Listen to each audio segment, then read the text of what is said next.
भल्या सकाळी स्नानसंध्या देवपूजा आटोपून भाऊसाहेब कचेरीकडे जाण्यास सिद्ध झाले. डेऱ्याच्या दुसऱ्या दालनातली आपली आवडती खुरासनी तलवार घेण्यासाठी ते निघाले तर तलवार पार्वतीबाईंच्या हातात होती. भाऊसाहेबांनी त्यांच्याकडे हसून बघितलं. पार्वतीबाईंनी म्यानाबाहेर चमचमते पाते काढले आणि जरीच्या पदराने पुसले. भाऊसाहेबांच्या कमरे स्वतःच्या हाताने तलवार घोवली. भाऊसाहेब गोड गुलजार हसले, म्हणाले, तुम्हाला या अशा हत्यारांचा लळा कसा लागला?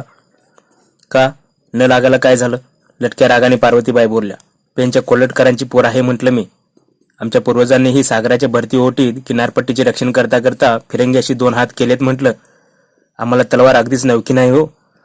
पार्वतीबाईंनी आपल्या पूर्वजांची साक्षी काढल्याचे बघून भाऊसाहेब खो हसले. पार्वतीबाईंच्या पाणीदार डोळ्यातून पटपट 4 आसवे ओघळली. त्यांच्या डोळ्यातले आसवे हळूवार बोटांनी पुशीत भाऊसाहेब विचारू लागले, अहो आमचे काही चुकले का? तुमचे काय चुकणार? कितीतरी दिवसांनी आपल्या मुद्रेवर आनंदाचा हसू बघून मन भरून येतं. श्री गजाननाकडे भीक मागते हे देवादिदेवा, इकडच्या स्वारींची ही मुद्रा अशीच टवटवीत ठेव. का आजच एकाएकी साऱ्या गोष्टींचं स्मरण तुम्हाला का व्हावं? आपल्याबद्दल अगदी आपल्या पाहुण्या रावळ्यांच्या स्त्रिया सुद्धा वाईट बोलतात हो. त्यांची ती शापवाणी ऐकली की जीव तिळतिळ तुटतो आमचा. कोण काय बोलले तुम्हाला? आम्हाला सांगा तर खरं. भाऊसाहेब आग्रह धरू लागले. पार्वतीबाई भीत सांगू लागल्या, काल आम्ही साऱ्या राणीवशातल्या स्त्रिया पानिपत फिरून बघत होतो. इथली गावच्या पूर्वेची डगर उतरली की शेतात काबुलीबाग म्हणून एक भव्य इमारत लागते. त्या स्थळी काल आमच्या पालख्या गेल्या होत्या. बाबर नावाचा कोणी विलायती राजा होता. त्याचा लोधी नावाच्या हिंदुस्थानी राजाशी इथे पानिपतवर लढाई झाली. त्यात बाबराचा विजय झाला. त्यांनीच आपल्या विजयाची निशाणी म्हणून काबुलीबाग नावाचा महाल बांधला आहे. आपल्या अक्कासाहेब असेही सांगत होत्या. त्यानंतर हेमू नावाच्या राजाने अकबराबरोबर मोठे युद्ध केले. तेही या पानिपतावरच झाले म्हणे. ती लढाई हेमूने जवळजवळ जिंकत आणली होती. तोच त्याला विषारी बाण लागला. तो हत्तीवरच्या हौद्यातून खाली पडला आणि तो मेला असे समजून त्याचे सैन्य पळाले. हेमू हकनाक बळी गेला. यात काय विशेष? अहो ह्या तर इतिहास प्रसिद्ध गोष्टी आहेत, भाऊसाहेब म्हणाले. अक्कासाहेब असेही म्हणाल्या, ही पानिपतची माती वाईट, अशुभ आहे. तोंडात पदराचा बोळाकुंभ जोरात हुंदका देत पार्वतीबाई बोलल्या. त्या म्हणत होत्या, ही माती परधार्जिनी आहे. या मातीत हिंदुस्थानी राजा कधी यशस्वी होत नाही, तो मातीशी मिळतो. क्षणभर भाऊसाहेब अवाक झाले. सर्वांगातून वीज चमकून गेली. लगेचच त्यांनी स्वतःला सावरले. पार्वतीबाईंच्या खांद्यावर धीराचा हात ठेवीत ते म्हणाले, पानिपतच्या मातीला कशाला दोष द्यायचा? आपल्याच मातीचा हा गुणधर्म आहे. वैरी न चिंती ते सगळा सोयरा चिंती. आधी डोळे पुसा बघू कशा. शुभाशुभाच्या कल्पना डोक्यातून काढा. आताच तर तुम्ही कोल्हटकरांच्या बहादुरीच्या कथा सांगत होतात आणि काही न घडता डोळ्यात आसवे. पार्वतीबाईंचा निरोप घेऊन भाऊसाहेब निघाले. त्यांच्या पायांचे दर्शन घेऊन बाई उभ्या राहिल्या. भाऊसाहेबांना म्हणाल्या, आज कार्तिकी शुद्ध पौर्णिमा, चंद्रग्रहणाचा दिवस. काल कुरुक्षेत्राकडे जाणारे 6-7 अभ्यासू ब्राह्मण आम्हाला भेटले. आपल्यावरची इडापिडा टळावी आणि यश सिद्धीचा लाभ व्हावा म्हणून आम्ही त्या ब्राह्मणांना श्री मसनादेवीच्या मंदिरात अनुष्ठानाला बसवणार आहोत. भाऊसाहेबांनी मान डोलावली. ते बाहेर पडले. खाजगीच्या डेऱ्यातून तसाच मार्ग पुढे कचेरीच्या डेऱ्याकडे जात होता. फळावर मैपतराव, नाना फडणीस वगैरे मंडळी हिसाब किताबात गडली होती. विंचुरकर, होळकरांसारख्या जाणत्या सरदारांबरोबर शमशेर, नाना पुरंदऱ्यांसारखे काही तरुण सरदारही फळावर उपस्थित होते. भाऊसाहेब आल्या खाली मान घातलेले पुरंदरे म्हणाले, श्रीमंत, काल रात्रीचा प्रकार ठाऊक झाला असेलच आपल्याला. कोणता? नित्यासारखी आपल्या आणि गिलच्यांच्या फौजीची गोळागोळी सुरू होती. रात्री मोर्चाजवळ संगमेश्वरकर कृष्ण जोशी बसून होते. एक गोळा तिकडून आला आणि जोशीबा जागच्या जागी ठार. भला माणूस हरपला. भाऊसाहेब कष्टी झाले. थोडा वेळ गुदरल्यावर त्याने होळकरांना विचारले, बोला सुभेदार काका, युद्धाबद्दल आपले कयास काय आहेत? आपले भाग्य थोर भाऊसाहेब, होळकर बोलले. नित्य दोन्हीकडून बाण, बंदुका आणि तोफांची खडाजंगी सुरू आहेच. सारी चिन्हे शुभ दिसतात. आमच्या पेंढाऱ्यांनी आणि बंजाऱ्यांनी धमाल उडवली आहे. फौजेचा उत्साहही दांडगा आहे. भाऊसाहेब, आम्ही असे ऐकतो गिलच्यांची रसद बंद पडली आहे. त्यांच्या लष्करात पीठ 3 शेर, चणे 4 शेर, तूप अर्धा शेर आणि अशी महागाई आहे. आपल्या हरिभक्तांच्या फौजा आपल्याकडे गहू 16 शेर, चणे 12 शेर आणि तूप 2.5 शेर अशी सवंगाई आहे. अशी स्थिती राहिली आणि त्यातून तो गिलच्या आम्हावर चालून आला तर त्याला आम्ही घटका 2 घटकेत लिलया बुडवून मारू. तो अब्दुल्ला स्वतःला शहेनशाह म्हणवतो. मग एके जागी 3 हप्ते बुडाला मुंग्या येईपर्यंत कसा का बसून आहे? हसून विंचुरकर बोलले. विंचुरकरांच्या बोलावर सारे खळखळून हसले. शमशेर गंभीर मुद्रेने बोलला, भाऊसाहेब, खरेच अब्दाली आता आपल्या पेचात सापडला आहे. मायदेशाकडे जावे तर आमच्या लष्कराने काळ होऊन रस्ता अडवला. तसाच अंगावर धावून येईल तर जळून खाक होईल. माशामारीत एके जागी बसून राहावे तर पोटास काय बिबे घालायचे? त्याला काही सुचत नाही. पुरता खोड्यात अडकला आहे. गुप्त जासूस धाडून खऱ्याखुऱ्या वार्ता काढल्या पाहिजेत. शमशेर, न जाणो आपल्या खबरा चुकीच्या निघायच्या आणि आपले बोलणे आढाके म्हणजे सकारामपंथी भाषेचा फुलोरा व्हायचा, भाऊसाहेब म्हणाले. चर्चा सुरू असताना शिशोबाच्या वया घेऊन महिपतराव पुढे आले. भाऊसाहेबांना म्हणाले, श्रीमंत, कालपासून तो गारद्याचा भाऊ फतेखान अनेक वेळा येऊन गेला. चालू महिन्याचा गारद्यांचा पगार झाला नाही म्हणून भारी कुरकुर चालली होती त्याची. 3-3दा खेटे घालीत बसतात हे गारदी. राहू द्या महिपतराव, श्रीमंतांना नको त्या गोष्टीचा त्रास कशाला देता. मराठी स्वार बारगिऱ्यांचा 2-3 महिन्यांचा रोजमुरा थकबाकीत आहे, तरी बिचारे झुंजास उभे आणि गारद्यांच्या चालू मासाच्या पगाराला 15 दिवसांचा उशीर झाला तर दारात ते पटाण खडे. पडू दे तसाच आणखी काही दिवस रोजमुरा, काय बिघडते. पगार द्यायलाही हरकत नाही, पण कुंजपुराचा खजिना रिता होत चालला. वरकट रक्कम अगदी थोडी शिल्कीच आहे. नाना फडणीस बोलले. ठीक आहे, असेल त्या शिल्कीतून गारद्यांचे देणे भागवा, भाऊसाहेबांनी फरमावले. सुभेदारांनी तोंड फिरवले. विंचुरकरांना राहवले नाही. ते म्हणाले, भाऊसाहेब, पोटचे पोर उघडे ठेवून शेजारच्याचे लाड कशाला करता. गारद्याने इतके झुकते माप का देता. ते गिलच्यांसाठी तर झुंजत नाहीत. भाऊसाहेब बोलले, झुकत्या मापाचाच विचार करायचा झाला तर बहादुरीती त्यांनी आपल्या पदरी जादाच पैसा घातला आहे. देवगिरीचा हमला काय सांगतो. लाल किल्ल्याचे तर कोणी फोडले, कुंजपुऱ्याचे पेकाट कोणी मोडले. एवढंच कशाला, अवघ्या 3 दिवसामागचा प्रकार काय सांगतो. औरंगजेबाच्या तंबूची कळी छाटून आणणारा संताजी घोरपडे आणि अब्दालीच्या भल्या लष्करात उडी घेऊन त्याच्या तोपात लांबवणारा फतेखान गारदी. दोघात फरक तरी काय. दोघांच्या बहादुरीचे कोलशील एकच नव्हे का. भाऊंच्या सडेतोड जबाबावर विंचुरकर चूप झाले. थोड्या वेळात नमस्कार करून विंचुरकर आणि होळकर डेऱ्याबाहेर गेले. भाऊसाहेबांनी शिल्लक घास देण्याची पत्रके मागवून घेतली. खजिन्यातली शिल्लक बघितली. मुद्रेवर काळजीच्या छटा पसरल्या. भाऊसाहेब तसेच उशीर एकटी विचारमग्न होऊन बसले. मध्येच त्यांना तीर्थरूप नानासाहेब पेशव्यांची याद आली आणि त्यांचे मन हरकले. भाऊसाहेबांच्या काळजावर श्री गजाननाबरोबर पेशव्यांची मूर्तीही कोरली होती. सहज त्यांची सय आली तरी भाऊसाहेब हरकून जायचे. दिल्लीच्या पेचात तहाच्या वाटाघाटीवेळी त्यांनी पुण्याला पत्र धाडूनच सल्ला मागितला होता. दूरवर राहूनही त्यांचे मन शनिवार वाड्याभोवती भिरभिरायचे. दिल्लीत असताना श्रीमंतांची चिंता वारावी म्हणून त्यांनी राज्याच्या जमा खर्चाचा महालवार ताळेबंद करून दक्षिणेत धाडला होता. महालकऱ्यांकडून, कमाईदारांकडून अगदी पुण्याहूनही ऐवज येत नव्हता म्हणून त्यांचे मन वैतागायचे. पण त्यासाठी बंधुप्रेमात उणेपणा पडण्याचे कारण नव्हते. लागल्या हाताने त्यांनी बोरू घेतला. हृदयाच्या भाषेत खलिता लिहिला. दोघांच्या फौजा आमनेसामने कशा भिडल्या आहेत, नित्य गोळागोळीचे प्रसंग कसे उद्भवतात याचे वर्णन केले. सुलूक आता घडणे शक्य नाही. त्यातूनही घडवायचं झाला तरी किती खोल पाण्यात उभे राहायचे याचाही सल्ला ते श्रीमंतांना विचारायला विसरले नाहीत. ऐवजाची तरतूद करावी अशी कळकळीची विनंती त्यांनी न विसरता केली. पत्र संपवता श्रीमंतांच्या तब्येती विचारपूस करणारा मजकूरही लिहिता लिहिता भाऊंचे नेत्र डबडबले. हरकारा रवाना झाला तेव्हा कुठे भाऊंनी सुस्कारा सोडला. अचानक इब्राहिम गारदेची चिठ्ठी आली. त्वरित उघडून भाऊसाहेब ती वाचू लागले. श्रीमंत, मी अनेक वेळा तुम्हास विनंती केली आहे. लष्करात दारूची नितांत गरज आहे. निदान प्रसंगी बिनदारू शिशाच्या तोफा रिकाम्या पडतील. दारूविना तोफा म्हणजे फुंकण्या काय नि तोफा काय. भाऊसाहेबांचे डोके गरगरले. आता या मुलकात शिशेदारू कुठे धुंडाळायची. त्यांच्या नेत्रापुढे गोविंदपंत उभे राहिले. तशी त्यांची मुद्रा अधिकच त्रासिक झाली. पंत पंत करून त्यांनी ओठ चावले. पण या परक्या मुलकात लिहायचे तरी कोणाला. भाऊसाहेब तातडीने खलिता लिहू लागले. राजश्री विराजित राजमान्य राजश्री गोविंद बल्लाळ स्वामी गो यासी पोष्य सदाशिव चिमणाजी नमस्कार. विनंती उपरी येथील कुशल जाणून स्वकीय कुशील लिहित जाणे. विशेष पानिपती दोन्ही फौजांची गाठ पडली आहे. तोफखान्याचा आरबा रचून लढाईची तयारी केल्याचा मजकूर आम्ही तुम्हास या आधीच लिहिला आहे. पंत, तुमच्याने ऐवजाचा बंदोबस्त काहीच होत नाही. तरतूद केली करतो, 1-2 दिवसात धाडतो, आज्ञेप्रमाणे कामावर जातो असे नुसते लिहिता. निदर्शनास एकही बाब येत नाही. साऱ्या वायफळ गप्पा.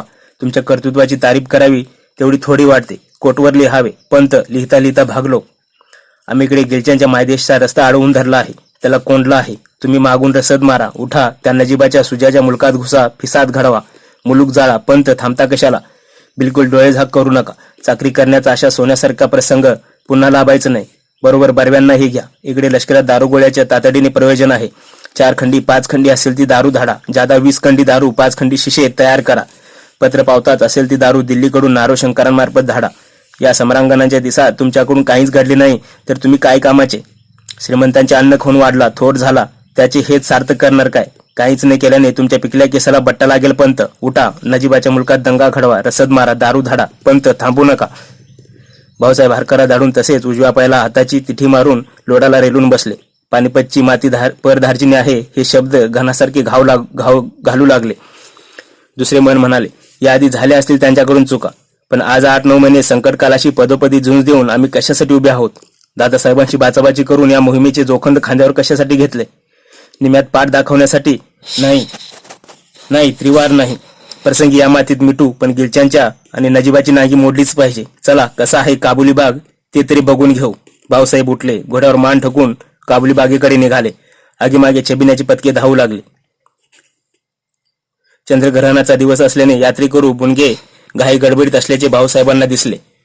पानिपतातल्या सर्व हिंदू देवळांना आज बहर आला होता. गिलच्यांचा पेच लवकर सुटू दे आणि कुरुक्षेत्राबरोबर त्रिस्थळी यात्रेचा योग त्वरित येऊ दे म्हणून यात्रेकरूंनी अनुष्ठानास ब्राह्मण बसवले होते. जयशास्त्री, अग्निहोत्री, पुनागर, जोशीबुवा, अक्कासाहेब हे यात्रांचे मोरके फारच धांदलीत दिसत होते. पवित्र देवी तलावात मंगलस्नानासाठी रीग लागली होती. 22 नोव्हेंबर 1760 चा दिवस. हुजरातीच्या उजव्या अंगाला शिंदेशाही लष्कर विखुरले होते. त्यांनी आपली फळी दाबून धरली होती. त्यांच्या मोर्चापुढे 2 मैलांवर अब्दालीचे लष्कर दिसत होते. शिंदे मंडळी पूर्वीपासून दानधर्मात मशहूर. त्यात आज चंद्रग्रहण. सकाळी जनकोजीने बैरागी मंदिरात जाऊन एक छोटा हत्ती दान दिला. संकट लवकर वारू दे असा पण जनकोजी बोलला. सोबत महाजी आणि तुकोजी हे त्याचे धाकटे चुलतेही होते. संध्याकाळचा 5चा सुमार झाला होता. आज दिवसभर मोर्चाजवळ खंदकाच्या बाजूने शांतता भासत होती. चंद्रग्रहणाच्या दिवशी पातक नको म्हणून की काय मराठ्यांनी तोपेला बत्ती देऊन एकही गोळा सोडला नव्हता. बंदुकाही कडाडल्या नव्हत्या. तिकडून अब्दालीकडूनही बार सुटले नव्हते. तूर्त दबा धरून अंदाज बघत गुपचूप पडून राहण्याचेच व्रत हे अंगीकारले होते. सूर्यास्ताकडे झोकलेला, गार वारा सुटलेला, डोळ्यासमोरच्या 2 मैल सपाट रानात रोजच्या सारखी भीती नव्हती. पेंडारी बंजारांची तट्टे इकडे तिकडे खुशाल इंडत होते. दूर गिलच्याला छावणीच्या पलीकडच्या अंगाला कालव्याकडे जनावरा माणसांची रीग लागलेली दिसत होती. जनकोजी शिंदे घोड्यांच्या रुंदाळ पाठीवर आपली पाठ रेडून उभा होता. आपल्या पथक्यांशी गप्पा गोष्टी करत होता. तोवर हुजरातीच्या पथकाकडून सरदार बळवंतराव मेहेंद्रे यांचा घोडा आला. बळवंतराव थांबले. काय जनकोजी बाबा, काय हाल हवाल? काही नाही. सर्वांगात रक्त सळसळत आहे, पण लढायला तोंड पोटत नाही म्हणून जीव गुदमरतो. जनकोजी बोलले. सळसळत्या रक्ताची भाषा यापुढे तरी शिंदे होळकरांनी करू नये. बळवंतराव हसून बोलले. का? जनकोजी चमकला. शिंदे होळकरांच्या 2-3 दुया या रानात गेल्या, पण आता गिलच्यांचे नाव काढले की साऱ्या रानामाळांनी ते पळत सुटतात. त्यांच्या अंगात पहिले पाणी राहिले नाही. होय बळवंतराव, डिवचला जनकोजी एकेरीवर आला. श्रीमंत घरचे आप्त म्हणून मिजाज करू नका. तुम्ही तरी असे कुठल्या अटकेवर झेंडे रोवले, किती दिग्विजय संपादिले. जनकोजी एकेरीवर आल्याचे बळवंतरावांचाही आवाज वाढला. तुझ्या चुलत्याने दत्ताजीने जरा चांगला पराक्रम केला म्हणून पेशव्यांच्या डेऱ्यात तुला इज्जत मिळते. त्यात पडलास विश्वासरावांचा मित्र. या 2 जमेच्या बाजू सोडल्या तर सदान कदा लांब चवड्या बाता करून तोंडाचे वाफा दवडण्याशिवाय तू तरी दुसरे काय करतोस? अरे मर्द आहेस तर झुंजाला खडा हो ना. जनकोजीचा संताप अनावर झाला. तो चिडीने ओरडला. मेहेंद्रे, जीभ आवरा. शिंदे होळकरात फूट पाडून आमच्याकडे कुरघोडी करता काय? उत्तर हिंदुस्थानात आम्ही झोपलो नाही. माझे आजोबा रानोबा शिंदे लष्करी छावणीतच मृत्यू पावले. तीर्थरूप राजपुतानात कामे आले. चुलते दत्ताजी काका बोराडी घाटावर अमर झाले. प्रसंग आला तर शिंद्यांची 3री पिढी ही मराठी मातीसाठी रक्ताचं शिंपण घालेल. अजून पंचाननाची गाठ पडली नाही ना. घोडा मैदान पुढ्यातच आहे. बघू तुम्ही नका शिकू आम्हाला बळवंतराव. जनकोजी आणि मेहेंद्रांचा शब्दाने शब्द वाढू लागला.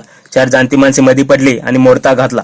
बळवंतराव रागाने माघारा हुजरातीच्या पथकाजवळ गेले. डोळ्यासमोरची गिलच्याची छावणी बघत राहिले. भडकत्या डोक्याने जनकोजी तिथेच थांबून राहिला. रागाचा पारा चढू लागला. तोच शेजारच्या एकाने जनकोजीला चिमटा घेतला. तसा जनकोजी डापरला. काय हो शू बाबासाहेब, तिकडे खाली बघा. जनकोजी तटाखालच्या रानातील विहिरीकडे बघू लागला. दक्षिणेची ती विहीर तर चांगली लांब रुंद दिसत होती. चटकन जनकोजीचे लक्ष विहिरीकाठचे निरीक्षण करणाऱ्या बड्या इस्माकडे गेले. तो इसम हाडापेराने मजबूत दिसत होता. डोक्यावर उंच निमुळती निळीशार अफगाणी टोपी, अंगात उंची चांबड्याची तांबूस जाकीट, तलम रेशमाचे पोकळ विजार पायाच्या घोटापर्यंत आलेली, गळ्यात बहुतांशी 2 मोत्यांच्या माळा असाव्यात. एक पथक्या दुसऱ्याला विचारू लागला. कोण बरे हा असावा? वजीर की सेनापती? कोणीतरी आहे, पण तिकडचा बडा सरदार. कदाचित त्या अब्दुल्याचा भाऊबिवा असेल. अजिबात शोर करू नका. साऱ्यांना खुणावत जनकोजी बोलला. चला गुपचूप माझ्या पाठीमागे दंगा न करता. त्या इस्माच्या सोबतीलाही 1000-1200 अफगाण आहेत याची नोंद ठेवा. हुशारीने चला. जनकोजी आपला घोडा हळू नेटाने खाली उतरवू लागला. त्याच्या मागोमाग बाकीची ही घोडी दबकत थपकत आचकत निघाली. जनकोजी खंदकावरचा फया तुडवीत जेव्हा पुढे जाऊ लागला तेव्हा बघता बघता 7-8 हजारांची फौज त्याच्या पाठीमागून येऊ लागली. जनकोजीचा घोडा सपाटीवर आला. त्याला तो बडा आसामी दिसू लागताच त्याने घोड्याला टाच मारली. तुकडे विहिरीपासून अर्ध्या फरलांगावर येताच हर हर महादेवच्या आरोळ्या उठल्या. कड्यावरून धबधबा उडी घेतो तशा उड्या घेऊन जनकोजीचे पथक अफगाणांवर तुटून पडले. उंचोट्यावर उभे राहिलेले बळवंतराव जनकोजीकडे हसून बघू लागले. एकाएकी किल्ला करून मराठे अंगावर धडकत असल्याचे बघताच अफगाणांची प्रथम धांदल उडाली, पण लगेच सावरून त्यांनी झटाझट घोड्यांवर उड्या टोकल्या. म्यानातून लवलवती पाती हिसकली. बळकट मोठी शस्त्र पेली 2 हात करायला ती सिद्ध झाली. तोवर जनकोजीच्या पेटलेल्या बहादुरांनी अफगाणांना गोल वेढा घातला. तलवारीला तलवारी भिडल्या. शिपाई एकमेकावर आदळू लागले. सुरुवातीला घोंगावत्या वादळात गोल गोल घुमून उडणाऱ्या पाचोळ्यासारखी अफगाणांची अवस्था झाली. पण तेही बहादूर प्राणपणे झगडू लागले. लढता लढता आपल्या लष्कराकडे सरकू लागले. घोड्यांच्या खोराने भुसभुशीत पांढरी माती उडू लागले. धुळीने एळकोट मांडला. कोण मित्र, कोण शत्रू, कोण माझा आणि कोण तुझा हे ओळखू येईना. गलका गोंगाट वाढला. अरे देवा, या अल्ला, अशा करून किंकाळ्या फुटू लागल्या. रक्ताच्या चिळकांड्या उडाल्या. शस्त्रावरून रक्त ओघळू लागले. पांढऱ्या मातीवर तांबडा सडा पडू लागला. त्यात सूर्य बुडाला. अब्दालीच्या लष्करात गजब माजला. मराठ्यांनी वजीर कोंडला. एकट्या वजीरावर हल्ला चढवला आहे. वजीर वापस नाही लौटेगा असा गिल्ला माजला. दीनच्या आरोळ्या ठोकीत नजीब खान आणि सुजाची पदके पुढे झेपावले. मराठ्यांच्या फौजेवर तुटून पडले. पहिल्या तडाक्यात नजीब सुजाच्या पथकाने मराठ्यांना 2 कासरे मागे रेटले तसा जनकोजी चौताळा. यार हो, बघता काय, हाना तोडा धुमश्चक्री सुरू झाली. शिंद्यांनी अफगाणांना पुन्हा 4 कासरे रेटीत मागे नेले. मराठ्यांचा जोर वाढता आहे हे कळताच अब्दालीने 10-12 तोफगाड्या पुढे सोडल्या. अंधारात ठेचका तोपा ओढीत डिरक्या काढणारे बैल मैदानाकडे सरसावले. अंधारात तोपा डागायचा अफगाणांचा यत्न तळीस गेला नाही.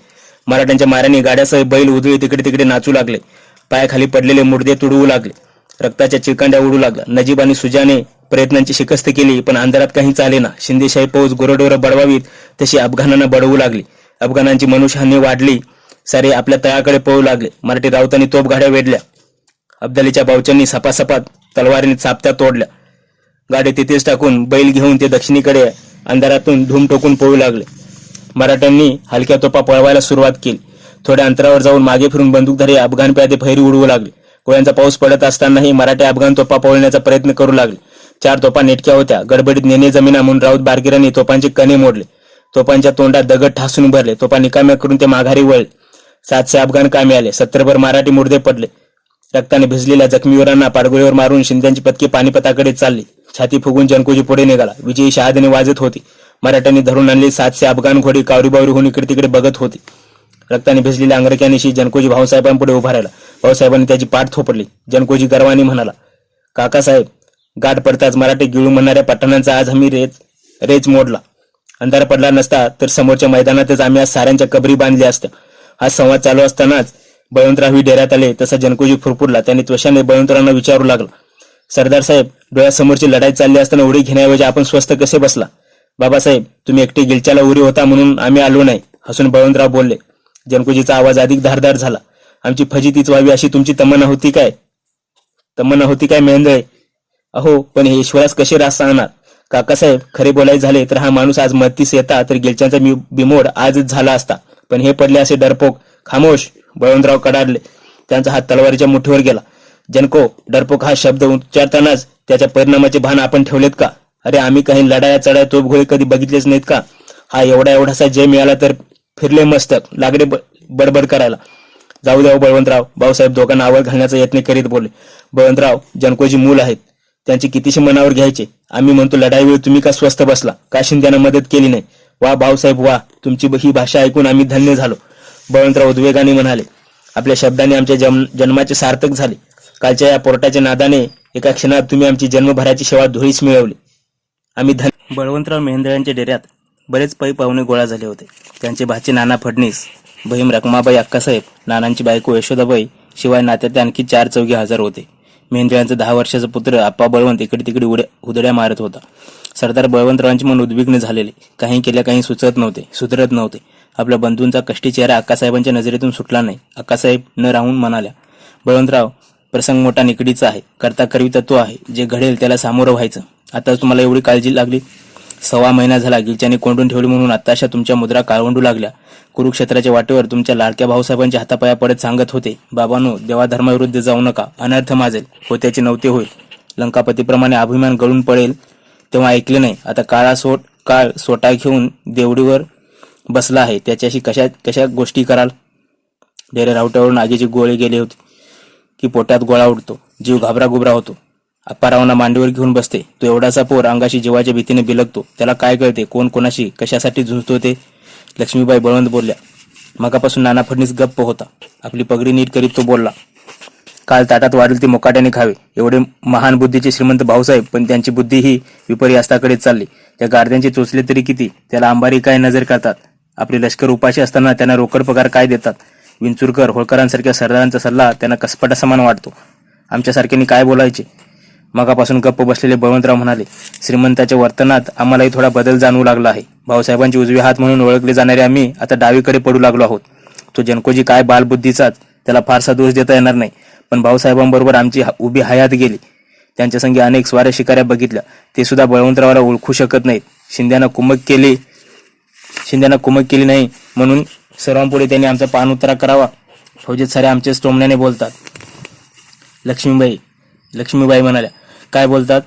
अगदी बुनगाई ती तानी पोरे सुद्धा सांगतात. रात्री मेहंद्यांनी शिंद्यांना मदत केली असती तर 12 दिवसामागेच पठाणांची मसलत बुडाली असती. कोणीच कसे समजून घेत नाही. आम्ही पेशव्यांचे आप्त असून अनाप्त झालो आणि परके लुंगेसुंगे आप्त होतात.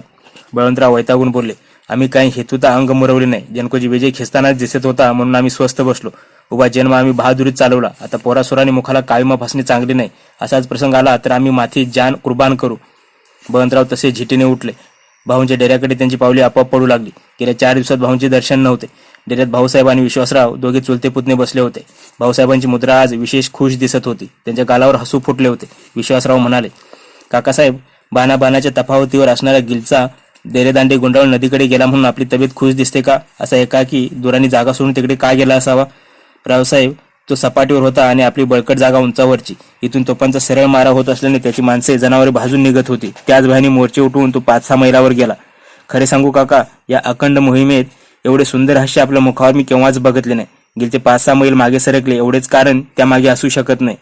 दिवसेंदिवस त्याची काम हिंमत होत चालली म्हणून आम्ही आनंदित आहोत. रावसाहेब, काकासाहेब, लटक्या गोष्टी आपण सांगू नयेत. अंतरीचे रहस्य न्यारेच दिसते. विश्वासराव सहजासहजी पाठ सोडित नाही ते भाऊसाहेबांनी तारले. ते पुन्हा एकदा मनमुराद हसले. इकडे तिकडे बघून ते हळू आवाजात विश्वासरावांच्या कानात म्हणाले, फार मोठं राजकीय रहस्य आहे रावसाहेब. तोंडातून ब्र काढायचं नाही. सर्वांगाला खुशीच्या उकळ्या फुटाव्या अशी खबर आहे. आमचे तीर्थरूप श्रीमंत पेशवे उत्तरेत येण्यासाठी फौज घेऊन दसऱ्यालाच बाहेर पडले आहेत. विश्वासरावांच्या सर्वांगाला गोड झिंजिना आल्या.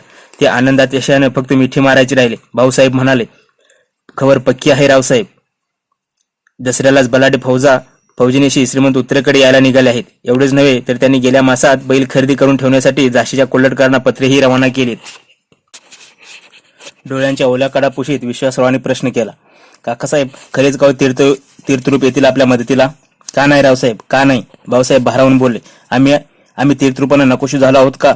जीवनात नाना प्रसंग, पेच, चढ उतार येतात नि जातात, म्हणून का मायेचा ओलावा कुठे आटतो? खरे सांगायचं तर रावसाहेब, श्रीमंतांच्या हयातीतील ममता आणि वात्सल्यभाव फणसाच्या घराहून गोड आहे. मग काकासाहेब, एवढी कळकळीची पत्रे धाडलीत आपण पुण्याला याआधी, काहीच कुमक कशी नाही आले? तोच संशय येतो आहे आम्हाला. भाऊ उदास होऊन म्हणाले, वाटेतली येणारी जाणारी डाक गेलच्या हस्तगत तर करीत नसावा. तसे होत असेल तर गजब होईल. पत्रे भलत्याच ठिकाणी पोहोचून अनर्थ ओढवायचा.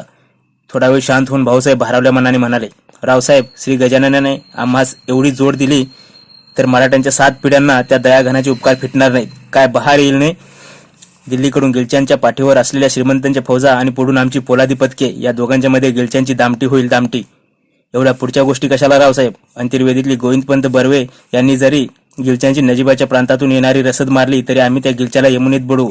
तुर्तास कोण कोणाची रसद मारतो यावरच पुढचे पारडे अवलंबून आहे. चुलत्या पुतण्याचा संवाद चालू असतानाच बळवंतराव आल्याची वर्दी घेऊन सेवक आत आला. पाठोपाठ उदास मुद्रेने बळवंतराव आले.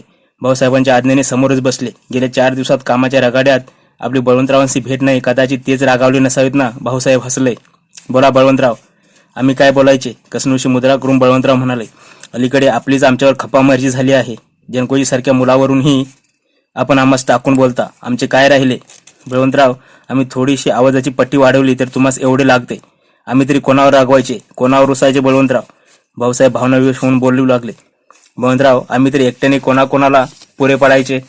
तुमचा आमचा स्नेह आपण आप्त म्हणून मेहंद्रांच्या सल्ल्याने वागतो असा ग्रह करून होळकर विंचूरकरांसारख्या जाणत्या माणसांनी आम्हाला दोष द्यायचा.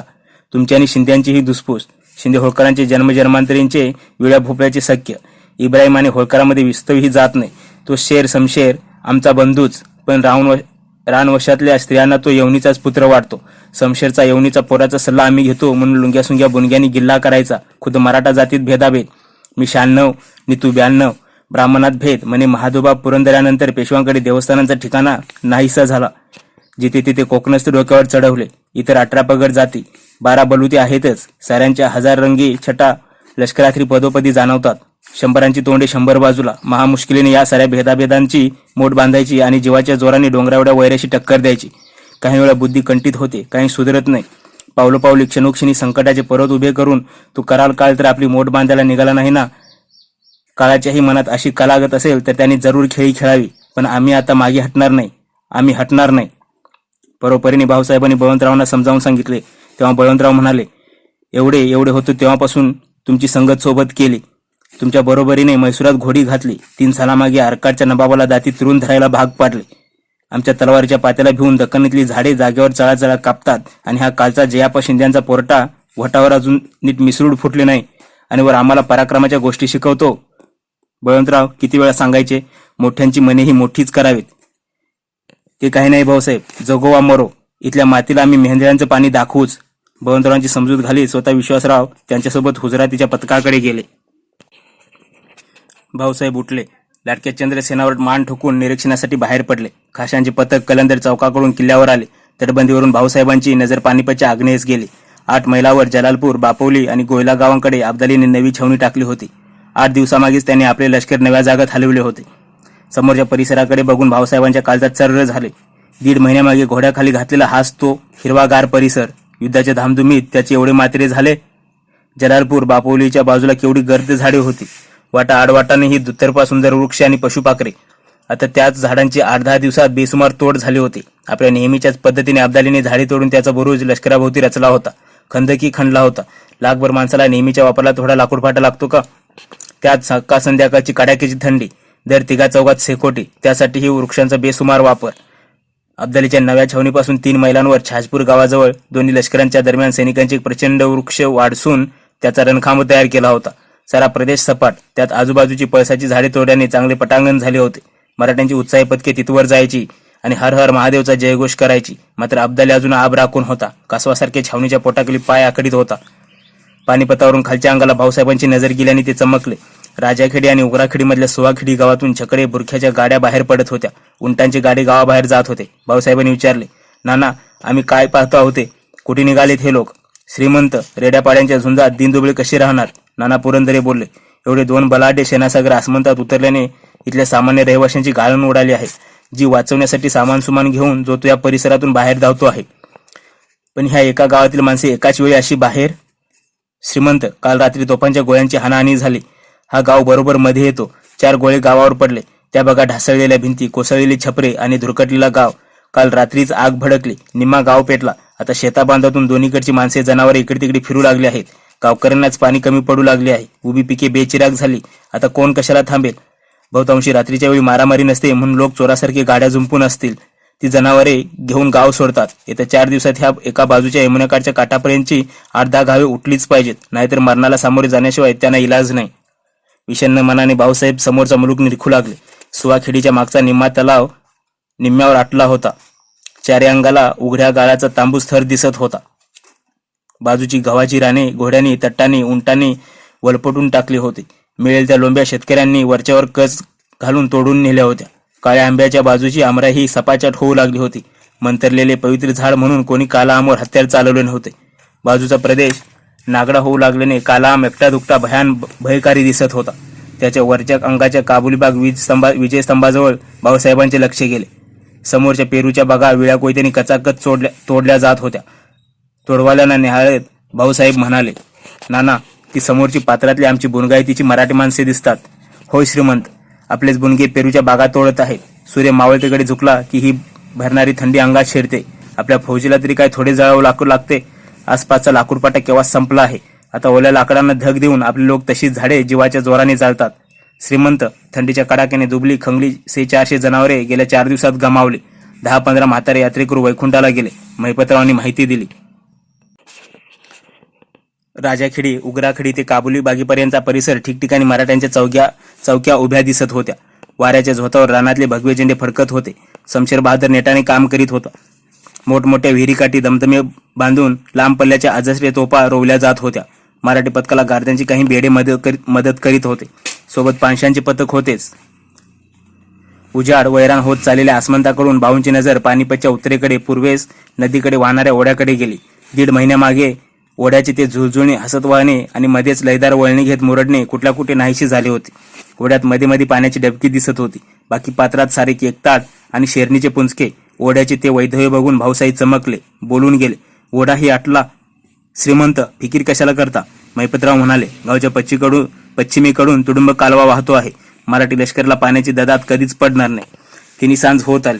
आज कार्तिकी वद्य अमावस्या असल्याने मिळाला तो ओला लाकूडपाटा घेऊन यात्रेकरू बुणगे पानिपताकडे लवकर मागारा वळले. भाऊसाहेबांनी गेल्या 1.5 महिन्यात पानिपत गाव भारून टाकला होता. त्यांची छावणी पूर्व पश्चिम 6 मैलात पसरली होती. दक्षिणेला 2 मैलांचा भागही त्यांनी काबूत ठेवला होता. उत्तरेकडचा 30-40 मैलांचा कुंजपुऱ्याचा रस्ताही त्यांच्या करड्या नजरेखाली अंग मुरवून निश्चित पडला होता. चांदणी बागेकडून भाऊंचा बेडा जसा आत गावात निघाला तसे रस्त्यावरचे हिंदू मुसलमान बसल्या जागेवरून उठून त्याला सलाम करू लागले. प्रेमाचा स्वीकार करीत भाऊसाहेब मुख्य तळाकडे निघाले. 7 डिसेंबर 1760 दिवस. रसद्याच्या तरतुदीचे नाव सांगून नजीब खान आपला भाऊ सुलतान खान रोहिला याला घेऊन बाहेर पडला होता. सोबतीला 1000 घोडा आणि 5000 प्यादे होते. प्याद्यांच्या हातात ठासलेल्या बंदुका होत्या. तिने सांजेची वेळ साधून जरा जवळून चालत चालत जाऊ बघू मराठ्यांच्या हालचाली या इराद्याने तो आपल्या पथकांसह पानिपतच्या दक्षिण बाजूने दुरपांच्या ओढ्यांच्या आडुशाने चालला होता. हवेत गारटा वाढला. खंदक सोडून पुढे आणलेल्या तोफा नेहमीच्या सवयीने मराठा राऊतांनी मागे नेऊ लागले. कोणी बैल हाकू लागले. काही राऊत बारगीर गारदी शेकोट्या पेटवून थंडीपासून जीव वाचवू लागले. पाप पुण्याला भिडणारे काही बहादर मराठागडी आज अमावस्या म्हणून अंग चोरून एकमेका शेजारी सरकू लागले. मराठ्यांचे नाव काढतात नजीबाच्या अंगाचा तीळ पापड उडायचा. आता तर मराठ्यांच्या दर्शनाने कोणीतरी सर्वांगाला कवसकोली फासल्यासारखे त्याला वाटू लागले. तो आम दुनियेवर सुलतान खानवरही जाम वैतागला. त्याची जीभ वळवळली. अरे सुलतान, तू रोज बघतोस ना ही दक्कनची माकडे काय खैला येतात. ती शौर्याचं आव्हान होऊन ती भूते त्या रणखांबाकडे नाचत येतात. वेडावून दाखवतात. आधीमध्ये तोफगोळी उडून आव्हान देतात. धांडोरा पिटतात.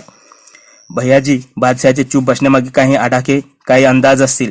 कसल्या डोंबलाचा आडाखा घेऊन बसलाच बेटा सुलतान. साऱ्या फजूल बाता. त्या दुराणीवरचा माझाही विश्वास ढळू लागला आहे. अशी कशी बात करता भैयाजी? सुलतान खान चमकला. गैरविश्वास दाखवायचा नाही तर काय करायचे? ही उंदरे बंदरे दिवसा ढवळ्या नाचतात. मग हा इस्लामचा शहनशाह का चूप बसतो? तुझ्या मताप्रमाणे समज कदाचित अजून लढाई करायचा बादशाचा विचार असेलही, पण तू दुराणी काही तुझा माझा जिजाजी नाही. मतलब कसला फुकाचा मतलब घेतोस? तू इराण इथे किती दिवस राहणार आहे? 1 दिवस जाईल निघून आणि पुन्हा आपल्या मरकडांशी गाठ. म्हणून सांगतो सुलतान हा कंदाहारी आहे. तोवर हात धुवून घेऊ. युद्धाला आपणच तोंड फोडू. विषारी वृक्ष नुसता तोडून चालत नाही, त्याला पुढे कोंब फुटतात. या दिल्लीच्या मुलकात राहणाऱ्या मराठ्यांची मुळी डहाळी जाळून पेटवून त्यांना पवित्र गंगा यमुनेच्या काठावरून नष्ट केलं पाहिजे. अरे सुलतान, तूच ह्या मर्दाचा सगाबाई आहेस ना. तुझ्या काबुल्याला अवतान द्यायला कंदाहारी गेला होतास ना. मग हा हौशेचा पती किती दिवस फुकट पोसायचा? या अशा दिरंगाईने माझ्या स्वप्नांचा आईना फुटून त्याचा कुस्करा व्हायचा. एका मामुली लंगड्या तट्टावरून मी अफगाणातून इकडे आलो कशाला? प्याद्याचा फर्जी आणि फर्जीचा फर्जंद खान झालो तरी कशाला? माझं इवलंसं नन्नमुन्न स्वप्न पूर्ण व्हायला इतके दिवस, इतका घाम, इतके रक्त, अश्रू आणि बराच मोठा घासदाना हवा कशाला? नजीबाच्या टोचण्या टोचण्याने सुलतान खान पेटू लागला. आगीत तेल होतत. नजीब म्हणाला, अरे ते बघ, दक्कनी चुवे अंग कसे शेकत बसले आहेत. घे झेप आणि आगीने भाजून काढ त्यांना. भैया, बादशाहचा हुकूम? कोण बादशाह? कुठला बादशाह? हे सारे कोणासाठी चालला हे मूर्खा? नजीब खवळला. सुलतान, अरे त्या कापर इब्राहिमला खुदाने कापर असूनही फत्तेखानासारखा मर्द भाव दिला. त्याने बादशाहचे छावणी शिरून त्याच्या तोफा पळवल्या. आणि हे परवरदिगारा, हा असला कसला भाऊ माझ्या झग्यात टाकलास की जो कापरांचा गाजीसारखा झेपावत नाही, लवंडीसारखा नुसता टकाटका बघतो. खवळलेल्या सुलतान खानाने चिडीने लगाम खेचला. पाठीमागचे पथक बावरले. त्याच्यापुढे लोटांगण घालीत नजीब ओरडला, गाझींनो, बंधूंनो, नामर्दासारखे त्या कापराकडे बघता काय? कापराने खंदक खोदून आयती दुतर्फा माती टाकली आहे. चला धावा, कत्लेआम, जिहाद. त्या मराठ्यांना त्याच खंदकात गाडा. वरकड मातीसाठी दुसरीकडे धावा धावू नको. रणमर्दाने धुवून झालेले रोहिले एकाएकी वगळीतून वर निघाले. सुडाने पेटून हवेत गरगर हत्यार फिरवीत मराठ्यांवर तुटून पडले. पहिल्या दणक्या सुतरनाळ गरनाळे नेणाऱ्या राऊतांवर त्यांनी हल्ला चढवला. बेसावत मराठ्यांची मुंडकी कचाकच तुटून खनकाट पडू लागली. मराठे सावरले. अंगातली थंडी कुठल्या कुठे पळून गेली. पटापट घोड्यावर मान ठोकून हातात तलवार भाले घेऊन ते रोहिल्यांकडे झेपावू लागले. थैते नाचत नाचत घोडी खनकातल्या तर्फांवरून बाहेर झेपावू लागले. तोच रोहिल्यांच्या आघाडीचे भिडलेले स्वार बाजूला पळाले. खनकापुढे त्याचे प्यादे बंदुका घेऊन खडे झाले. धडाधड गोळ्या बाहेर पडू लागल्या तशी उजरातीचे स्वार उधळले जाऊ लागले. कात्रीचा टवका काढून जळत्या गोळ्या अंगात शिरून घोड्यांची दानादान उडवू लागल्या. तशी घोडी दोन्ही खूर हवेत उंचावून भयानक सुरात खिंकाळू लागली. अंगावरच्या स्वाराला शेपटीकडचा भाग जोरात ओढून बाजूला फेकू लागले. कैक स्वार बाजूला फेकले तरी रिकिवीत पाय अडकल्याने घोड्याबरोबर मोळी होऊन ओढले गेले. खनकात घोड्यांचा आणि राऊतांचा खच पडू लागला. रोहिल्यांची प्यादे बार ओढून बंदूक खचायला मागे पळू लागले तशी आधीच बार भरलेली मागची पथके तयारीत पुढे सरकू लागले. गोळ्यांचा पाऊस पडू लागला. नेटाक चपळ मराठी घोड्यांचा आत्तोनात नाश होऊ लागला. रोहिले खनकावरचा एक तरपा ताब्यात घेऊन त्यावरून पुढे सरसावले. केलवाने आरोळ्याने असह्य जखमांनी नाहत्या घोड्यांच्या खिंकाळण्याने आसमंत शहारला. पानिपत गाव थरारला. घराघरात गोरगरीब दारी खिडक्या लावून चूप बसले. मराठ्यांच्या अनेक तुकड्या बावरल्या. जिथे कल्लोळ माजला तिकडे उत्साही एकांडे हुकूम नसताना धावू लागले. आधीच दिवसभर डोके सरकलेला बळवंतराव धुंद झाला. त्याचा घोडा आगीकडे धुंदकत चालला. अरे बघता काय, गिलच्याला हाना मारा म्हणून तो आगीकडे झेपावू लागला. भाऊसाहेब घोड्यावर झेप घेऊन विजेसारखे धावत गेले. आधीच खनकाकडे समोरची हुजरातीचे पतके उतरत होती. हजारभर स्वार खनकापलीकडे गेले, पण आगीच्या माऱ्याला भिवून पुन्हा आत सरकले, माघारा पळू लागले. तोच भाऊसाहेबांनी इशारा केला तशी लाट्या काट्या सोटे घेतलेले पतके बाजूला सरसावले. त्यांनी खनकाकडे तोंडाला मागा फिरलेले मराठी स्वार अडवले. घोड्यांच्या पायावर स्वारांच्या पाठीत दनादन रट्टे बसू लागले. रिकिपीत अडकलेले पाय सोट्याने सडकून काढले. पेकाट मणके हलके होऊ लागले तशी हुजरातीची घोडी नेटाने मागे वळली. रोहिल्यावर आदळू लागली. हातातल्या अफगाण बंदुकामुळे रोहिल्यांच्या नांगा वरचढ होत्या. ते हटातटाने झटपटू लागले तसे 2-3 कासऱ्यावर गार्द्यांचे तंबुरानी पडघम वाजू लागले. इब्राहिमच्या तुकड्या पलीकडून काही खंदक उतरल्या. गार्द्यांच्या बंदुकांचा कडकडाट सुरू झाला. ते खंदकापलीकडून धावत रोहिल्यांच्या पाठीवर आले. गोळ्यानं गोळीने उत्तर देऊ लागले. भयंकर धुमस चक्री माजली. इब्राहिम खान तोपछांवर ओरडू लागला. तोफांचा धडाका आणि आगींचा कडाका सुरू झाला. पण आता दोन्हीकडील फौजांची सरमिसळ झाल्याने तोफीने डागायचं कोणाला आणि सोडायचा कोणाला. इब्राहिमने वरून तोफा बंद करण्याचा इशारा दिला. गार्द्यांच्या जादा तुकड्या खंदक उतरू लागल्या. हाना मारा म्हणून मेंढळे ओरडू लागले. अंधारात आगीने मृत्यूने धुमाकूळ घातला. घोड्यांना घोडे आणि माणसांना माणसे भेटली. रणचंडी थैथया नाचू लागली. हातातल्या तलवारीने रोहिले गारद करीत बळवंतराव मध्येच घोडा उडवू लागला. तोच एक रोहिल्याची गोळी सुसू करीत आली आणि बळवंतरावांच्या छाताड्यात घुसली. रक्ताच्या चिळकांडी बरोबर बळवंतराव उडाले आणि घोड्यांच्या पायाखाली आले. तसे 7-8 रोहिले दिनचा गजर करीत धावले. एकाने चौताळ्यात जाऊन हिसडा मारून बळवंतरावांना केस धरून ओढले. पाय रक्ताने माखलेल्या छाताडावर ठेवला. दुसऱ्याने झटक्यात बळवंतरावांच्या अंगरक्यांचा गुंड्या तोडल्या. पहिल्याने दुसऱ्या हाताने मानेवर वार केला. तो बळवंतरावांची मुंडी कापू लागला. रक्ताचे उमाळे फुटले. तोच बळवंतराव म्हणून गजर करीत अकलूच्या खंडेराव नाईक निंबाळकरांनी खाली उडी ठोकली आणि तो रोहिल्यांच्या अंगावर ढासळला. रोहिला बाजूला करून बळवंतरावांच्या देहावर आडवा झाला. लागलीच 8-10 मराठा स्वार त्या जागेवर चित्त्यासारखे झेपावले. बळवंतरावांच्या मुर्द्याशी झोंबू लागलेल्या रोहिल्यांना त्यांनी धारधार वेळाने बाजरीची ताटे तोडावीत तसे वाडसून काढले. या गलक्याने दंग्याने दूर असलेली होळकरांची पतके सुद्धा पुढे झेपावले. शिंदे बेभान होऊन लढू लागले. सर्वांनी कोली दांडलावी तसे रोहिल्यांना चोपून काढले. बळवंतरावांचा मुर्दा ओढायचा प्रयत्न फसला. उभे रोहिले आडवे होऊ लागले. त्यांची संख्या रोडावली. 6,000पैकी निम्म्याहून अधिक रोहिला गारद झाला. तसे ते मागे हटले. अंधारात पळू लागले. हजारो मुंडकी पडली आणि उरलेल्यांच्या अंगे सडकून निघाली तरी त्यांना दुःख नव्हते. एक बळवंतराव मराठा पडल्याने ते आनंदाने वेडे झाले. लढाई जिंकल्याचा आव आणून शहादने वाजवीत वेताळासारखे नाचत विकट हसत आपल्या तळाकडे पळू लागले. लढाई थांबली. बळवंतरावांचे प्रेत बारगिरांनी भाऊसाहेबांपुढे आणून ठेवले. भाऊंनी त्यांच्या मुखावरून हळूवार हात फिरवला. निम्म्या अर्ध्या कापल्या गेलेल्या मानेतून अजून रक्त ओघळत होते. बळवंतराव म्हणून त्यांनी जोरात हंबरडा फोडला. एवढा बहादर सरदार पडल्याने साऱ्यांवर शोककळा पसरली होती. बाकीचेही टिपे गाळू लागले. भाऊंचे हृदय गलबलून गेले होते. अजून मोठमोठ्याने हंबरडा फोडावा अशी त्यांची भावना झाली. पण काळजावर दगड ठेवून त्यांनी मनास आवर घातला. खासात जर असे करू लागला तर शिपायांची अवस्था काय होईल. मुर्दा पालखीत घातला. भुईगोटाकडे चालू लागले. तासाभराच्या लढाईत मराठ्यांचीही खूप हानी झाली होती. तगडे हजारभर स्वार राऊत गारद झाले होते. मुर्दे रक्ताने आणि मातीने माखलेले. मुर्द्यात मुर्दे मिसळलेले. मशालींच्या उजेडात बारगीर मुर्द्यावर पाणी ओतू लागले. तोंडे धुवून रक्त माती बाजूला करून मृत स्वार राऊत ओळखू लागले. हजारभर मुर्द्यांचा ढीग बाजूला केला. ऐनवेळी एवढी मुर्दी जाळायला कोठून लाकूड पाटा आणायचा. एक बारगीर अंताजी मानकेश्वराला विचारू लागला, पंत, लाकडांचे काय करायचे. मरण आणि सरण नित्याचा खेळ झाला आहे. एवढ्या चिता वेगळ्या रचू नका. धरताना चिता मोठ्या धरा. एकेका सरणावर 7-8 मुर्दे टाका. मेंढळ्यांचा गोट गलबलून गेला. लक्ष्मीबाई धाय मोकळून रडू लागला. राव, आम्हाला का सोडून गेलात हो. असा आकांत करीत त्या मुर्द्यावर पडू लागल्या. अक्कासाहेबांच्या शोकाला तर सीमाच नव्हती.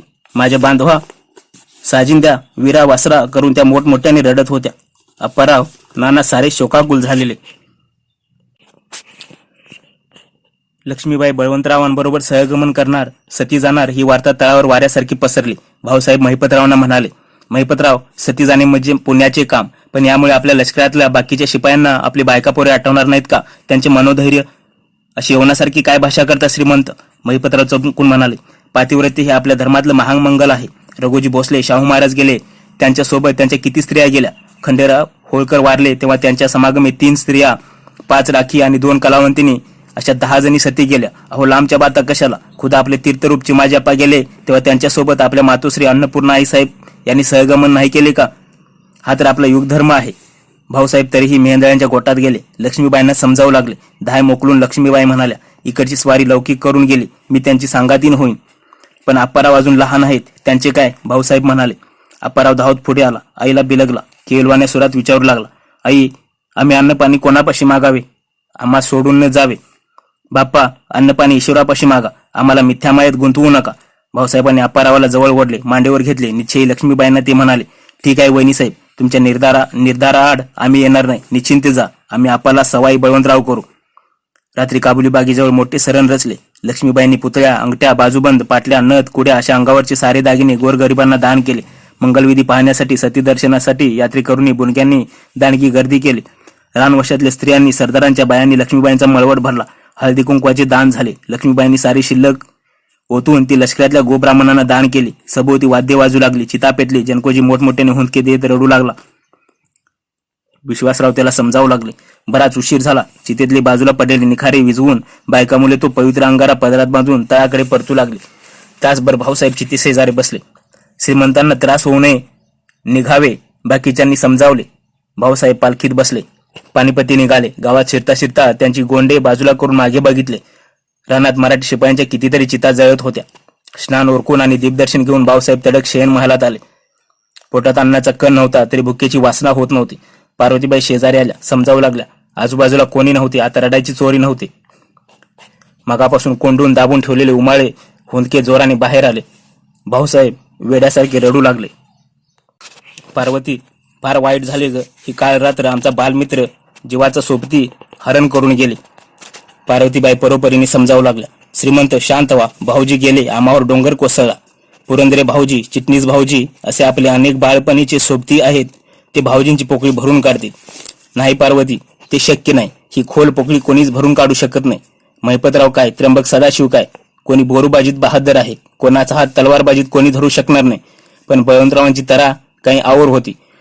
तो समशेरीचा शेर आणि जीवाचा सखा होता. संचित मुद्रेने सारे काशे मसलतीच्या डेऱ्यात बसले होते. बळवंतरावांना अमावशी दिवशी वीरगती मिळाली. तेव्हापासून मराठा लष्करामागच्या सारे ग्रहज हात धुवून मागे लागले होते. आप्पाजी जाधवराव सांगत होते. गिलच्या हळूहळू पाय बाहेर काढू लागला. त्याचे धारकरी आसमंतात आपली रसद मारण्यासाठी हिंडू लागले आहेत. दिवस म्हणत नाहीत की रात्र म्हणत नाहीत. होय श्रीमंत, दिल्लीच्या वाटेवरती वेताळ जागोजाग अडथळे उभे करीत आहेत. साधी डाग सुद्धा सोडत नाहीत. सांडणे अडवतात आणि खलीत हिसकावून घेतात. नाना पुरंदरे सांगू लागले. मग दिल्लीत राहून नारोशंकर आणि बाळाजे पोलांडे काय करतात? विश्वासरावांनी चिडून विचारलं. ते तरी काय करणार? त्यांच्याकडे असा कितीसा फौजपाटा आहे? फार तर 5-6 हजार. आजूबाजूचा मुलूक सुजाचा आणि वरचा भाग नजीबाचा. सारे चोरांना सामील. शमशेर बहादराने परस्पर उत्तर देऊन टाकले. मागापासून शांत बसलेले भाऊसाहेब बोलू लागले. पानिपताला लागून कुरुक्षेत्राचाही प्रदेश आहे. म्हणूनच की काय पुन्हा या मातीवर महाभारताचे स्वरूप अवतरू लागल्याचा भास आम्हाला होतो. दोन्ही लष्करी हटातटाला पेटले आहेत. घासदाणा मिळवण्यासाठी अब्दाली काबुल कंदारला जाणार नाही. त्याला दानावरून इथूनच गंगा यमुनेच्या मधल्या टापूतून अंतर्वेदूतून मिळेल. फार तर वर त्यासाठी हरयुक्तीने तो पंजाबमध्ये घुसल. आता कोण कोणाची रसद लुटून दुसऱ्याला उपाशी मारतो यावरच आखरी जंगाचा रंग अवलंबून आहे. पण आतापासूनच आमच्या घास देण्याचा तवायचा प्रसंग गुदूर लागला तर पुढे फौजा कशा तग धरणार? सुभेदार काका, जनको, शमशेर, अंताजी पंत, नाना, मानाजी आताच कंबर कसू, वाळूचे कण दगडू, पण कोणत्याही स्थितीत लष्कराच्या रसदीच्या वाटा खुल्या झाल्या पाहिजेत. वेळेला घासदाणा द्यायलाच हवा. नाना पुरंदऱ्यांच्या हातात खलिता होता. तो उंचावत पुरंदरे म्हणाले. आलाशिंग जाटाचे पत्र कालच लाभले आहे. गेल्या 10 रोजात पाठीवर 2-2 गोणी लादून म्हणे त्यांनी पत्रियालाच्या मुलखातून 5000 बैल धाडले. ती रसद लाभली की नाही याची विचारपूस आलाशिंग करतो. यापैकी एकही बैल लष्कराच्या आसपास पोहोचला नाही. याला काय म्हणावे? विश्वासराव विचारू लागले. भाऊसाहेब काळजीच्या सुरात बोलले. मधीच कोणी बैल अडवून रसद मारीत असले पाहिजे. चारा नाही, धान्य नाही तर फौज कशी जिती राहणार? आजूबाजूचा सारा मुलूक म्हणजे एक वैरान वाळवंट होऊ लागली आहे. जनावरे माणसे जगली नाहीत तर ती झुंजाच कशी उभी ठाकतील? महिपतराव त्वरित आलाशिंगाना लिहाल. आपली रसद अजिबात बंद करू नका. किती महाग पडेल तितकी पडू द्या. गिनीसाठी रुपया मोजावा लागला तरी चालेल, पण धान्य पाठवा. पोटाची आबाळ मिटली नाही तर साऱ्या मनोरथांची माती होईल. काकासाहेब, पंजाब तर सोडाच, पण आजूबाजूच्या घासदाण्याला सुद्धा आम्ही पारखे होऊ लागलो. बाहेर बंजाऱ्यांच्या मुखिया सुमेर सिंग आपल्या भेटीसाठी ताटकळत बसला आहे. त्याला या बैठकीत बोलवा. त्याच्या तोंडूनच ऐकूया. गिलच्यांनी गोष्टी कोणत्या थरला नेल्या आहेत ते सांगा. जनकोजींनी सूचना केली. सुमेर सिंगाला बोलावणे केले. सुमेर सिंग लागलीच बैठकीत आला. साऱ्या खाशानं मुजरा करून दिनवाने मुद्रेने बाजूला बसला. सुमेर म्हणजे बंजाऱ्यांना आपला राजाच वाटायचा. श्यामकर नाशवासारखी आईट असणारा सुमेर सिंग खंगला गावंडल तट्टासारखा दिसू लागला होता. भाऊसाहेब विचारू लागले, सुमेर बाबा असा वाळलास कशाने? काही दवादारू घेतोस की नाही? सुमेर सिंगाला भडबडून आले. आपल्या गळाभोवतीची तांबूस परकावळ्या डोळ्याला लावून तो म्हणाला, हुजूर, मराठ्यांच्या शेवेत काळ्याचे पांढरे झाले. या होळकर हुजुरांना विचारा. रानबा शिंद्यांपासून ते दादासाहेबांच्या स्वाऱ्यांपर्यंत साऱ्यांची सेवा चाकरी केली. लष्कराला घासदाना कमी पडू दिला नाही. आमच्या अनेक पिढ्या याच धंद्यात खपल्या, पण असा तवायचा वखत कधी गुदरलाच नव्हता. अडचणी काय आल्या ते तरी सांगा सुमेर बाबा. काल रात्री 7 कोसांवर नदीच्या काठाला माझ्या टोळ्यांना यवनांनी गाठलं. आमचे धान्याने भरलेले उंटाची गाडे, घोडी, तट्टे, जवळजवळ 2000 जनावरे त्या सैतानांनी धान्यासकट परागंदा केली. भाऊसाहेब, आमच्या जासुदाने आणलेली खबर खरी आहे, शमशेर सांगू लागला. 2 दिवसामागे त्या गिलच्याने शहापसंत खान नावाचा एक दुष्ट सरदार 6000 स्वारांनिशी आपले रसद मारण्याच्या कामावर सोडला आहे. तो वाटा रस्ते मारीत आपली रसद तोडतो आहे. एवढेच नाही तर ते या प्रदेशातल्या गावात रात्रीचा शिरून तो गावे कोणतो. तिथलीच तट्टे, गाडवे तिथल्याच गाड्यांना जुमतो. वैरणीच्या गंजा, धान्याच्या गोणी, कणगी टोपले दमबाजी करून त्यांच्या लष्कराकडे नेतो. आपल्यासारखे गिन्या मोजीत नाही. जे कौशल ते त्यांचे. भाऊसाहेबांनी अंदाज बांधला. गिलच्या स्वस्त बसलेला नाही. हळूहळू मराठ्यांच्या तळाभोवती फास टाकून तो लष्कराला कोंडण्याचा प्रयत्न करतो आहे. यापुढे फौजेत घासदाना, वैरणकाडी पुरवणाऱ्या पेंढाऱ्यांना, बंजाऱ्यांना आणि पंजाबकडच्या चारणांना लष्कराने संरक्षण द्यायचे. त्यासाठी दमाजी गायकवाड, शमशेर बहादूर दरेकर, पायगुडे यांनी आपल्या स्वारातले मजबूत हाडापेराची चपळ घोडी असणारे शेलके वार निवडायचे. मसलत आटोपता आटोपता भाऊसाहेब म्हणाले, या बंजाऱ्यातील ज्यांची घोडी, तट्टे वा बैल नाहीशी झाले वा गिलच्याने लांबवले त्यांना तात्पुरती सरकारातली जनावरे द्या. बंजाऱ्यांच्या हर टोळक्यामागे पुढच्या अंगाला 2000 स्वार राहू द्या. घास जाण्याचा एक कण वाया जाता कामा नये. मसलत उरकल्यावर कुंजपुरा, कुरुक्षेत्र, कैतल आणि अंबाला भागातील चारणांचे काही मोरके भाऊसाहेबांच्या भेटीला आले. एवढ्या संकटातूनही त्यांचे हजारो बैल अजून वाटा आडवाटा धुंडाळत लष्कराला रसद पुरवतात. याबद्दल भाऊसाहेबांनी त्यांचे आभार मानले. मान, वस्त्रे आणि कंठे, अंगठ्या देऊन त्यांचा सत्कार केला. त्या मुलखातल्या इतर चारणांना, जहागीरदारांना रसद रवाना करण्याबद्दल विनंती चिठ्ठ्या दिल्या. ते प्रत्येकाला कळकळीने सांगत होते, त्यांना आमच्या तोंडी सांगावाही द्या. आम्ही परकीय शत्रूला नाहीसा करण्यासाठी दिल्लीच्या बादशाही तख्तासाठी झगडत आहोत. आमच्या फौजांना उपास घडू लागले. घासदाना पुरवाल तर आम्ही वाचू. आम्ही वाचलो तर हिंदुस्थानची अब्रू वाचेल. चारणांना भाऊसाहेबांनी निरोप धाडला. तोवर डेऱ्यात यशवंतराव पवार येऊन धडकले. त्यांचा चेहरा पडला होता. ते उदासवाने होऊन भाऊसाहेबांच्या पुढ्यात बसले. बोला यशवंतराव. श्रीमंत, खबर थोडी बुरी आहे. सांगा, कसले भले आणि बुरे? आता त्या भावनाच मरून गेल्या आहे. श्रीमंत, यमुनाई गिलच्यांवर प्रसन्न झाली. मतलब आजूबाजूच्या गावात गवत कडवा कोटी मिळतो का ते धुंडाळायला मी गेलो होतो तर नदीच्या अंगाने फिरता फिरता चमकलो. यमुनेचे पात्र वेगाने ओसरू लागले आहे. होड्या नावा आलाडपलाड येतात जातात. पलीकडच्या रोहिल्यांच्या मुलकातून गिलच्याला नुकताच घासदाना सुरू झाला आहे. वैरी दिवसामासाने वाढू लागला आहे. खबर इतकी बुरी असेल याची भाऊसाहेबांना कल्पना नव्हती. त्यांनी तातडीने नदीकडच्या बाजूला जागता पहारा द्या असा निरोप शमशेरला धाडला. गिलच्याचे बळ जरूर वाढत होते, पण तरीही पानिपतची पश्चिम बाजू, तिकडचे काट्याचे जंगल, उत्तरेकडचा बादशाही रस्ता आणि वाहता कालवा भाऊंच्या अजून काबूत होता. हिमतीने झटून आपण अजून इकडचा डोंगर तिकडे करू शकतो ही उमेद भाऊंची ठाई होती. हो, मात्र पोटाचे हाल तेवढे वेळेत दूर होणे गरजेचे होते. भाऊसाहेब महिपतरावांना म्हणाले, महिपतराव, आज रात्री हुजरातीचे 5-7 हजार निधडे स्वार घेऊन वैरणीच्या शोधात आम्ही बाहेर पडणार आहोत. कुंजपुराकडील रस्त्यावर इकडे तिकडे 9-10 कोसांची दौड मारू. गावागावातील मुखिया, जमीनदार आणि रयतेच्या सभा बैठका घेऊ. काय वाटेल ते झाले तर लष्कराचे पोटाचे गाणे मिटलेच पाहिजे. त्या रात्री भाऊसाहेब जिवलग सोबत्यांनीशी घासदाण्याच्या शोधात रातभर भटकत होते. तेव्हाच कुंजपुराच्या ठाण्याजवळ वेगळा वारा वाहत होता. रात्रीच्या थंडीत गाव खालीवर घालून पडला होता. किल्ल्यांची ढासळलेली तटबंदी अजून उभारली नव्हती. थंडगार वारा किल्ल्यातून भिरभिरत होता. आज ते 700-800 मराठा स्वार आणि ठाणेदार येसाजी डापळे सारे थंडीने बेजार झाले होते. आजूबाजूला शेकाटे पेटवल्या जात होत्या तरी थंडी अंगातून निघत नव्हती. त्याचवेळी बाजूच्या अमराईत नुकताच ओटावर मिसळून फुटलेला 20-21चा एक तर्नाबांड युवक सोड्याने खतखतत होता. गेल्या 2 महिन्यांपासून त्याची झोप हराम झाली होती. अंधारातून पडल्या झडल्या किल्ल्याकडे तो दुखाने भावूक होऊन बघत होता. थंडी वाऱ्याचे त्याला भान नव्हते. उलट वाऱ्याच्या झुळकीबरोबर त्याच्या वरातल्या अंगाराला फुंकर घातली जात होती. सोडाचा अग्नी भडका घेत होता. त्याच्यासोबत 2500 रोहिले पठाण होते. तो व्याकुळ कंठाने शेजारी उभ्या असलेल्या आपल्या आजाला म्हणाला, दादाजान, हाच का तू माझ्या बापाचा कुंजपुरा?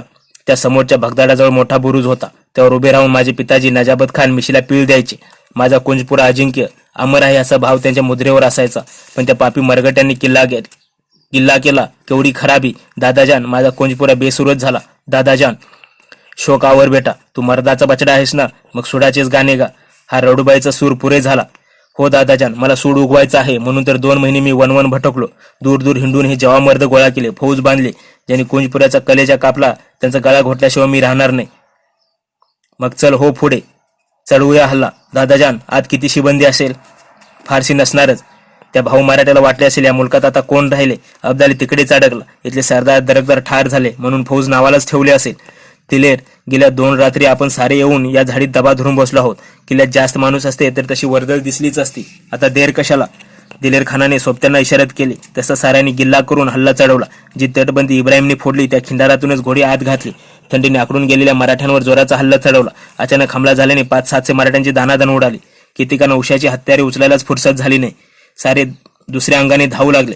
खानापूरचा गणोजी जादा ओरडला, अरे पळता कशाला? मरा तेव्हाच ठाणे सोडा, असा भाऊंचा हुकूम आहे की? त्यांना सांगायला काय जाते? या 8 रानात मेलो तर मड्याला अग्नी मिळायचं नाही. तिकडे घराकडे जाऊन मेलो तर उसण्या अवसानाने का होईना रांडापोरे रडतील. दुसरा एक जण बोलला. अंधारात वाट फुटेल तिकडे सारे पळू लागले. रोहिल्यांनी थोडा पाठलाग केला. कुंजपुराच्या राणा 100भर मराठी मोठा बेवारस होऊन पडला. दिलेर खानाने सुखाची झोप घेतली. सकाळी दिवस वर आला तरी तो घोरत पडला. पडलेल्या बुरजाजवळ त्याचा आजा हुक्का पीत बसला होता. तोच त्याची नजर बादशाही रस्त्यावर गेली. दुरून धुळीचे लोट उडत होते. कदाचित कुंजपुरावर पुन्हा हल्ला होईल की काय. बुड्याने दिलेर खानाला ओरडून जागा केला. दिलेरही बेदरून गेला. धुळीच्या लोटाकडे बघत तो भांबावून गेला. दादाजान, पंजाबकडे आता कोणी मराठे राहिले नाहीत. हे कोण असावेत? मला अंदाशा येते बेटा. भाऊला घासदाना पुरवणारा तो आलाशिंग जाट आणि त्याचे शीख साथीच असतील. तो नादान आलाशिंग भाऊच्या मदतीला निघाला असेल. भाऊ हिंदुस्थानचा शहेनशाह व्हावा अशीच त्या बेशर्माची तमन्ना आहे. दादाजान, कदाचित तो प्रथम इकडेच चालून आला तर काय करायचे? चल जल्दीने हे ठाणे खाली करून त्या रस्त्याकडच्या झाडीत दडू. तो आलासिंग की दुसरा कोण आहे याची खात्री करू. आपले 2500 फौज बाजूच्या गर्द झाडीत दडवून आजा नातू चोरून बाहेर बघू लागले. धुळीचे लोट जवळ आले. टापांचा खडखडाट जोरात ऐकू येऊ लागला. दिलेर खानाचा त्यांच्या डोळ्यावर विश्वास बसना. फौजेत सारे हिरवे बावटे. सर्वात पुढे मोठ्या चांदतारा दिमागात फडकू लागलेला. दिलेरला दम निघाला नाही. अल्लाहो अकबरच्या आरोळ्यात देत तो बाहेर पडला. त्याचे साथीही बाहेर आले तशी सारी घोडी थांबली. पुढच्या जंगलात दणकट अरबी घोड्यावर तरुण तगडा सरदार दिसत होता. त्याला दिलेर खान सामोरा गेला. त्या सरदाराने चमकून विचारले, जवान मर्द, तू कोण? तू हाय कोण? दिलेर खान, कुंजपुराचा नवाबाचा बेटा. नजाबत खान, त्यांचाच मी कम नसीब बेटा. हे ठाणे तर कापरांकडे होते. होय, जंग करून मी ते वापस मिळवले असे सांगून दिलेर खान विचारू लागला, आपली पहिचान? मी शेर आताई खान बलूच. माझा बादशाह हिंदुस्थानात अडकला आहे म्हणून त्याच्या कुमकीला मी 10,000ची तगडी फौज घेऊन मी निघालो आहे. जीवाभावाची माणसे भेटली. दुपारी आताई खानाने कुंजपुराच्या बागेत तासभर इसावा खाल्ला.